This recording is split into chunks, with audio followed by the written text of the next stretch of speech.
I'm going home soon as I can to buy a farm in Ireland. I'll stock it well, I'll turn the soil somewhere around the plains of Boyle. I hope you'll come, one love of mine, to share the wealth no money buys, the autumn gold around Plaque's island that waters clear and deep. Boyle town is down in the valley, there is a mill, an old abbey. One time it had a fair green too, beneath the Carnew mountain view.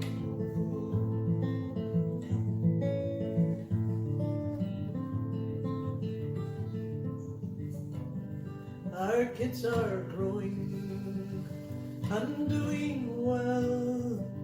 I stuck it here for them yourself, near 40 years. Because I said, when Francie said to me, would I say a few words? I said, no, I wouldn't. I'd start bawling straight away. Because I get so emotional here in Boyle. And I cannot get over this. I really appreciate it. Here I'm off again. But it's just because you feel so much love in this town and from all of you. Every time I came to Boyle, we felt this love. And it's just something special. And I can't say anymore. It was just so, I couldn't believe it. So thank you all. And thanks for all who has turned up here. You see you, Jess. But and for the friends that called to my house to see Helen too, it meant a lot to Helen. But you're just all great people. The salt of the earth, as we always said, Boyle is special. And I was actually very delighted to hear Tony mention Newport. There's something to do with the wording on the plaque, because Mammy was from Newport. So I said there's a bit of Neo in here as well, so I'm delighted with that too. So thank you all very much, and have a great day. God bless you. I'm a bit taller than Mam, so thanks. So I'm Francie's daughter Aisling, and on behalf of Helen and Francie, I'd just like to thank everyone for coming today. And unfortunately Marie can't be with us, but Fiona is going to say a few words on her behalf. So a very special thanks to the organisers, and I have a few specifics to call out, so apologies if I leave anyone out.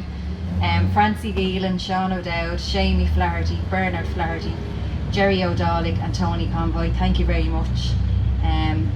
Mam and Helen never expected anything like this, and they're very humbled and grateful. And a special word of thanks to Fergus Lyons for the tremendous work that he's done on the plaque. I'm sure many of you have very fond and happy memories of the Grehan Sisters and the life that they brought to Grehan's Bar and the Crescent. I'm told they always loved coming back to Boyle and knew they were home when they smelled the turf burning or the smell of cow manure after a fair day. I was told that was a contentious thing to say, but I said I'd leave it in because that's what they said. Boyle was a fantastic place to grow up in, and because of the music it brought so many interesting people to the pub. But music also provided so many opportunities to three young women from Boyle, opportunities they probably wouldn't have had in those times, such as travelling, meeting other talented musicians and singer-songwriters, and appearances at the Royal Albert Hall and also on RTE and BBC radio and television. But the Grehan Sisters weren't the only ones to make the headlines, and the bar was also infamous in its own right. And some of you may have heard the story about the moving stairs, but it's my favourite story, so I'm going to just give you a recap and then I'll shut up.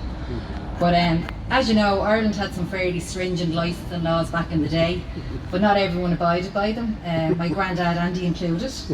And when times were hard and the thirst was strong, sometimes the occasional punter got to stay back for a late drink. And I'm told that the local sergeant got wind of this, and he visited the pub on many an occasion to try and catch them out, but with no luck. But unbeknownst to him, the stairs was a feat of engineering, and it actually lifted halfway up and you could hide 6 to 8 people under it. And on one of his many visits, the sergeant was just leaving and was puzzled by this because he knew there was people in there. But one of the punters lifted up the stairs and said, "Are they gone yet, Andy?" And they were caught red-handed. And it made the headlines in the Roscommon Herald the following day. So I'll just finish up and remind you that Ballinasspittle may have brought us moving statues, but the Grehans brought us moving stairs. So a sincere thank you to everyone, and from the bottom of our hearts, and I do mean that. And I hope you can join us in Dad's afterwards for some light refreshments and a bit of ceol agus crack. So thank you. Everybody, I was going to wing it, but I'm really glad that I didn't now and that I wrote a few words down for today. It's an absolute privilege and honour to stand here today and represent my mum, Marie Grehan. I know that she would have been really, really proud. I'd like to echo Aisling in thanking the committee who so kindly and thoughtfully organised this event, and in particular to my good friend Tony Conboy, who has been keeping me in the loop throughout, and I'm really, really grateful. When I was a child, my mum and dad packed a camper van full of city kids and brought us to Boyle every single year. They opened the doors on the Crescent and we piled out one by one to freedom. Such incredible days. Throughout these summers, the Grehan Sisters would reunite right here in Grehan's pub, and whatever name is on the top, it's always going to be Grehan's pub to me.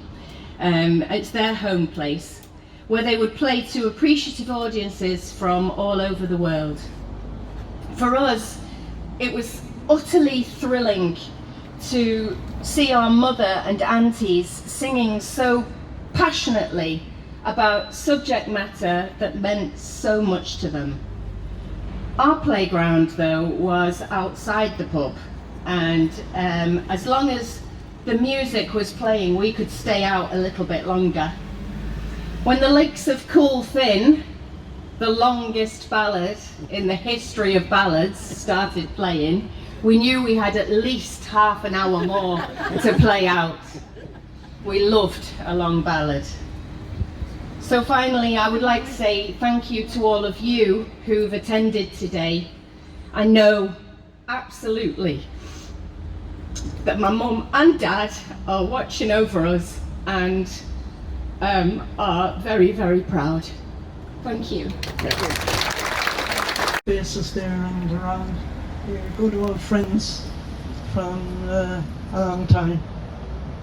And I don't know what to say now. I have to try and think of a song now I can sing.